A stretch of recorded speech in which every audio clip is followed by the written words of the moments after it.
नमस्कार और इस विश्लेषण में स्वागत है।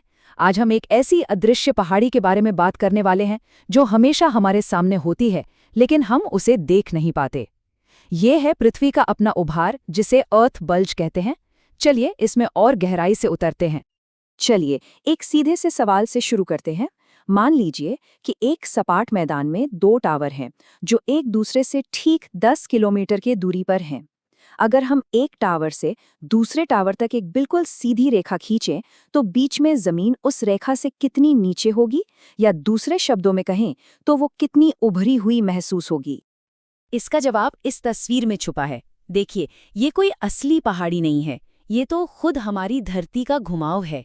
हमारी सीधी नज़र को पृथ्वी की गोल सतह ही रोक देती है और इसी से एक उभार जैसा असर पैदा होता है। तो चलिए इसे ठीक से समझते हैं। ये अर्थ बल्ज या भू उभार आखिर है क्या? सच पूछिए तो ये और कुछ नहीं, बस हमारे रास्ते में आने वाला हमारे ग्रह का अपना आकार है। इसे ऐसे सोच सकते हैं, भू उभार वो ऊंचाई है जो पृथ्वी के गोल होने की वजह से दो बिंदुओं के बीच में बन जाती है। क्योंकि जमीन सपाट नहीं है, वो लगातार नीचे की तरफ मुड़ती रहती है, और लंबी दूरी पर यही झुकाव हमारी सीधी नज़र या किसी भी सिग्नल के रास्ते में आ जाता है। तो सवाल ये उठता है कि अगर ये घुमाव सच में है, तो क्या हम इसकी ऊंचाई को नाप सकते हैं? जी हाँ, बिल्कुल।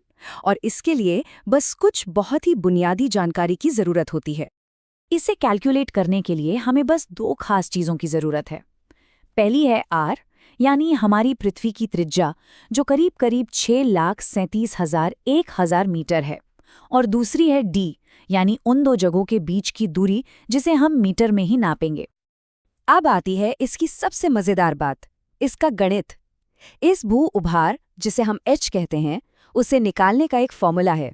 वैसे तो इसका एक बहुत सटीक फॉर्मूला भी है, लेकिन ज़्यादातर दूरियों के लिए एक आसान सा फॉर्मूला भी एकदम सही काम करता है। H बराबर है d²/8r। चलिए अब इस फॉर्मूले को हमारे शुरुआती सवाल पर लगाकर देखते हैं। याद है ना, हमने 10 किलोमीटर की दूरी की बात की थी। देखते हैं कि इस दूरी पर पृथ्वी का उभार असल में कितना होता है। तो अब हिसाब लगाते हैं। हम दूरी d की जगह 10,000 मीटर रखेंगे और r की जगह पृथ्वी की त्रिज्या। और जब इन नंबरों को हमारे आसान से फॉर्मूले में डालते हैं, तो जो नतीजा सामने आता है वो सच में काफ़ी हैरान करने वाला है। और वो नतीजा है लगभग 1.96 मीटर्स। जी हाँ, 10 किलोमीटर की दूरी पर पृथ्वी की सतह बीच में करीब करीब 2 मीटर ऊंची हो जाती है। अब जरा इस बारे में सोचिए, 1.96 मीटर्स, ये तो ज़्यादातर लोगों की औसत लंबाई से भी ज़्यादा है। इसका मतलब ये हुआ कि 10 किलोमीटर की दूरी पर पृथ्वी का घुमाव इतना ज़्यादा है कि वो एक पूरे इंसान को हमारी सीधी नज़र से छिपा सकता है। अच्छा, तो ये सिर्फ एक मज़ेदार फैक्ट नहीं है। इस कॉन्सेप्ट को समझना कई प्रैक्टिकल फील्ड्स के लिए बहुत ज़्यादा ज़रूरी है, रेडियो तरंगों से लेकर ज़मीन के सर्वे तक। तो असल ज़िंदगी में इसका महत्व क्या है? देखिए, टेलीकम्युनिकेशन में इसी से तय होता है कि माइक्रोवेव टावर कितने ऊंचे होंगे। ये हमें बताता है कि रेडियो सिग्नल हमेशा सीधी लाइन में क्यों नहीं चल पाते। जो सर्वेयर होते हैं, उन्हें लंबी दूरी का नक्शा बनाते वक्त इस उभार का हिसाब रखना पड़ता है। और हाँ, यही वो वजह है कि हम चाहे कितनी भी दूर तक देखने की कोशिश करें, समंदर के किनारे से कोई दूसरा शहर नजर नहीं आता। चलिए, अब तक जो कुछ भी हमने समझा है, उसे फटाफट एक बार दोहरा लेते हैं।